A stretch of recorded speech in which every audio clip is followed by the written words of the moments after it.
In Hawkins Falls, people say, people who think fast on their feet make good pedestrians.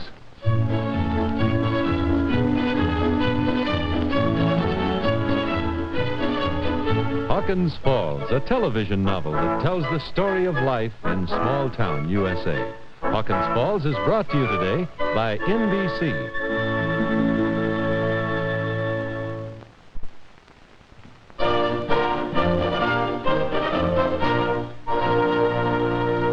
Yesterday, Lona Corey accomplished what her husband and Mitch Fredericks had failed to do. Lona was able to see Roy out at the boys' farm, and what she saw and what she learned was certainly more than disquieting. Well, it's the next afternoon as we look in at Dr. Corey's office. Calvin Sperry seems to be waiting. Let's find out what's going on.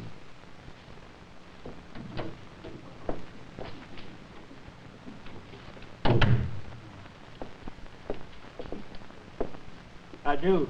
Oh, I didn't think anyone was in here. You startled me. Well, that makes us even. You startled me. I thought it was the doctor.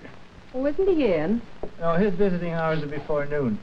Well, is he expected? No, I hardly imagine he'll be here. If I thought he would, I wouldn't wait. I promised Tuffy Paget I'd go to the doctor's office. Afternoon. Oh, hi. Oh, dear. Calvin, how are you? Splendid. Never felt better. Excuse me. That's not what I hear from Tuffy Paget. He tells me you're off that diet I gave you and you haven't been feeling very well. It's the atmospheric pressure. It's been very heavy lately. Now, Calvin, listen to me. Either you eat exactly what's on that diet and take care of yourself, or you're going to make a nervous wreck out of me. No, I want you to stop worrying. You're getting to be a very nervous man. I'm only asking you to do what's good for yourself. Eat only what's on the diet. I'm only asking you to do it for 2 weeks, and after that, I'll expand the diet. Maybe I will, and maybe I won't. Please, Calvin. I would appreciate it very much. Well... I would be ever so grateful. Well, I might try it for 2 weeks. Calvin, I can't tell you how I appreciate this, and one of these days I'll show my gratitude. Well, I'd like to do a favor for a friend. I'll think about it. Fine, you do that, and if you can see your way clear to sticking to the diet... Well, we'll see. Good afternoon. I've been hearing about this wonderful Dr. Corey. People are right. You're marvelous. You must be Miss Saunders. The doctor gets around. My receptionist is Sue Riga. She's a friend of Mitch Fredericks. You've been worrying my receptionist, Miss Saunders. You can tell her to relax. I got a look at her the other day. I don't consider myself competition. Your receptionist is a good-looking gal. Well, what can I do for you? Well, the question is, what can I do for you, Doctor? Did Mitch tell you about me? No, he didn't. My card. Where it says editorial staff, you'll see the name Casey Saunders. A magazine writer. That's right. Doctor, Mitch brought me down here from our home office in Rapid City. He said there was a story that needed publicizing. And when he told it to me, I agreed with him. You mean about my son? That's right. Miss Saunders, I have a great deal of respect for your magazine. So have millions of readers, Doctor. That's why... Please, let me say this. I realize you don't want to write this story because of its sensationalism. I know Mitch wouldn't have asked you down here to do that kind of story. Well, that's right. I'm not sure I want it given that much prominence. I only intend to write the facts as they are. I think this is criminal. Your boy is innocent from what Mitch tells me. He is. More than that, he's been sent to a place that shouldn't be in existence. Again, accepting what Mitch tells me. The boys' farm at Haydenville is run so badly it's infuriating. All right, people have a right to know about it. Besides, that's the fastest way of getting action. A feature story in my magazine can accomplish an awful lot. That's what I'm thinking, Miss Saunders. It would make my boy a national figure. Probably make him some kind of young martyr, the boy who was wronged. He isn't 12 years old yet, Miss Saunders. Everybody would certainly know about it. That's the point. That is the point. Miss Saunders, I happen to think my boy is the finest. Most fathers do. But I've been around youngsters a good deal. I also know that my boy is emotionally like other boys his age. I question that publicizing him in this way would be good for him. Doctor, I don't follow that. I know you want your boy out of there. I'm offering a way. I appreciate that, and of course I want him out of there. I'm questioning the method. I'm sorry, Doctor, I don't mean to be rude, but isn't the result the most important thing? More important than the method? Miss Saunders, I'm trying to be practical. I don't want Roy made a curiosity. I don't want him put on exhibition. I see. Also, there's another thing. If you went to work on this story, how soon would it be published? Well, if I'm lucky, I could get all the dope on the boys' farm within a week. That would mean I could get the story in for our deadline of next Tuesday. The magazine would come out 4 days after that. In other words, about 2 weeks. Yes. And after the authorities read it and people had a chance to get angry and so forth, we might expect some action to be taken. Overall, it would mean 3 weeks. Well, give or take a few days. Miss Saunders, I had no intention of waiting 3 weeks to get my boy out. I've seen for myself how this place is run. I can't help but wonder how the other boys are taking it, boys who've been there much longer than Roy. What are you going to do? I have a few ideas. I haven't decided on the one as yet. But whatever I do, I'm going to do it right away. I'm sorry if you've come down here for nothing. Oh, I wouldn't call it nothing, Doctor. You're what I've heard about, but have never had a chance to meet. I'll skip the story on your son if you like. I think I have a beauty in you, though. If you'll excuse me, please. Sure. Like they say, the nice ones are already married.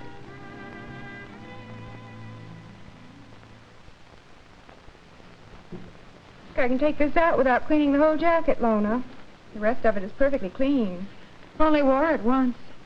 Here, let me try some cleaner. Only take me a minute. Well, you don't have to do it right away, Millie. I'm in no hurry. I'll be through before you know it. Did Roy look all right? Had on a dirty shirt. Didn't look too clean himself. Probably without playing. Yes, probably. Lona, the last place I think Roy should be is at the boys' farm. But I don't think it could be as bad as you think it is. I mean, it's a state-maintained place. They have rules and regulations. That's right. Rules and regulations. And somehow people seem to crop up who make a career of breaking them. Millie, I know the state maintains some fine schools of correction. And I'm not blaming the government for this one. I can only blame ourselves. Haydenville is just 1 hour's drive from here, but we've never taken the trouble to find out about it. So easy to blame the government. How many people will go into juvenile rehabilitation work? That's true. Hi. Hello, Mitch. Say, Millie, can you clean my golf jacket and have it ready for Saturday? Put it over there with the others behind the counter. As soon as the weather breaks, golf jacket. I must have taken in 6 of the past 2 days. Say, Lona, did Casey Saunders see you yet? No, but I heard she was in town. Mr. Kratz had dinner with her the other night. Says she's very nice. I think she's the answer we've been waiting for. She's going to do a feature story in a magazine on Roy's case. Oh, what magazine? Oh, a little publication that just puts out about several million copies per issue. You're one of its several million readers. Mitch, that's a brainstorm. Well, it's one sure way of getting action. I can guarantee a couple of days after the issue is out, the Roy Corey case will be world famous. It'll blast that Bristol character right out of the Haydenville farm. The Roy Corey case. If it's one thing people like that don't want, it's publicity. Oh, it's an old theory. One sure way to kill an ugly fact is to bring it out in the sunlight. Mitch, I don't want her to write that story. You what? Lona, you don't mean that. I'm not going to have my son known as the Corey case. Well, don't you want this thing broken? Well, that isn't the way to do it. I could be wrong, but I just can't turn over such a personal matter to a national magazine and let them fight it for us. Lona, you've met this Bristol character. Do you think he's a pushover?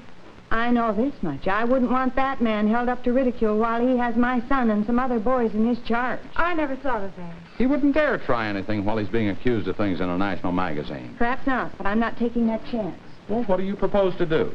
Floyd and I are trying to work something out. Look, Lona, you and Floyd are my favorite people. I think you know that. But doggone it, neither one of you will take violent action when it's called for. Mitch, don't you think violence brings on more violence? I know this. Roy wouldn't be at Haydenville right now if you'd let me hide him away like I wanted to before the hearing. And what would that have solved? He'd be a fugitive. No, Mitch. We'll fight for what we believe in. We'll stop a moment and think before we begin the fight. Millie, I'll stop over later for the jacket. Wait a minute. It's an old habit of mine, talking too much at the wrong time. How far over the line did I go? Oh, not at all, Mitch. You have our interest at heart, but please call off this friend of yours. I can't let Roy be the center of a controversy that's going to have nationwide interest. Okay, I'll call her off. Here, Lona, all done. Good as new. Thanks, Mitch. Thanks, Mitch. I don't know, Millie. I guess Lona's basically right, but I can't go along with it. If that's an opener for me to give an opinion, I have none. I really haven't. But you must have. I don't think I'm a cynic, but Lona and Floyd have an awful lot of misplaced trust. Think so? I'm not saying this against them. I meant it when I said they're my favorite people. But you take the matter of Alfie and Dorothy Winslow. Right up to the end of the hearing, Lona and Floyd thought the Winslows couldn't go through with it. I'm sure they expected the Winslows to admit that Paul broke the window. They might have a point, Mitch. How can you say that? They never did admit it. Their kid is not at the boys' farm. No, but the Winslows are paying pretty heavily. You know, they disagreed about whether or not they should speak up. So? So their disagreement was enough to break up their marriage. They're paying a stiff price. You know, the more I think about it, the more I'll go along with Floyd and Lona. And they intend to fight, Mitch. Don't worry about that. When they make their first move, I wouldn't want to be their opposition.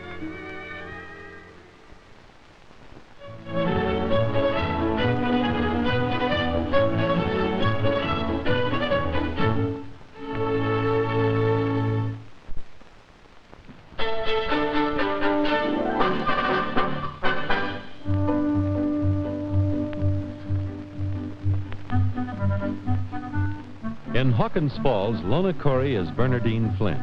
Millie Flagle is Roz Toohey. Dr. Corey is Maurice Copeland. Mitch Fredericks is Jim Bannon. Calvin Sperry is Art Van Harvey. And Casey Saunders is Noel Mills. Your announcer is Wed Howard. Settings by Stan Rames. Technical director Ed Reed. Hawkins Falls is created by Doug Johnson, written by Bill Barrett, directed by Frank Pacelli, and produced by Ben Park.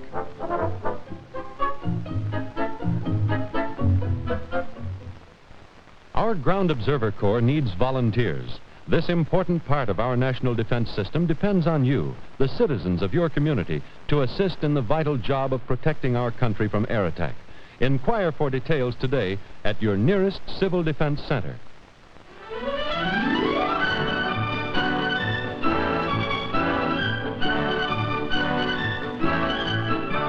We take you to Hawkins Falls each day, Monday through Friday at this same time.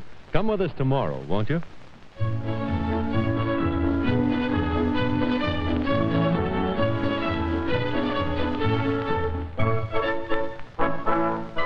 This program comes to you from Hawkins Falls by way of Chicago.